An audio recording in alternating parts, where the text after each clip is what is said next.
m'appelle Diane Fouchère. Donc, j'ai créé une société qui s'appelle Sirène et Sardines en janvier dernier. Donc, pourquoi Sirène et Sardines? Parce que je suis marseillaise et que la sardine c'est pour le côté symbolique de là où je viens, et puis Sirène c'est un peu pour le côté féminin, élégant, pour le côté un petit peu chimérique et poétique que représentent aussi mes objets. J'ai une formation en design produit, j'ai fait mes études, j'ai commencé à Toulon où j'ai fait un BTS design produit, et ensuite j'ai continué à Marseille où j'ai fait un diplôme supérieur en design produit, et ensuite donc, je suis partie travailler à Londres dans une agence londonienne où j'ai appris à concevoir du mobilier. Puis je suis rentrée en France pour créer mon entreprise. Pour l'instant, je m'auto-édite. Donc je crée moi-même, je conçois et ensuite je me fais aider par des artisans marseillais, ébénistes, ferronniers, céramistes, potiers, pour concevoir mes produits, du moins les premiers protos, les premières séries. Et après, je suis sur des salons pour essayer de trouver charmants éditeurs qui voudraient bien éditer Sirène et Sardines. Voilà. La pièce qui est derrière moi, c'est Bungie Desk.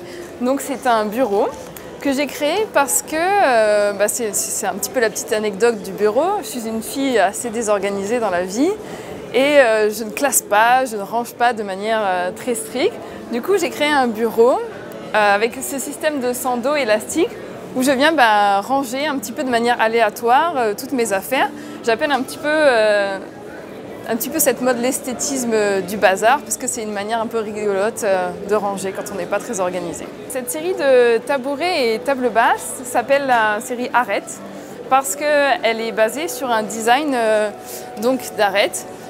Toutes les faces sont conçues suivant des angles différents et des arêtes plus ou moins longues, et elles sont laquées pour un effet miroir en fait.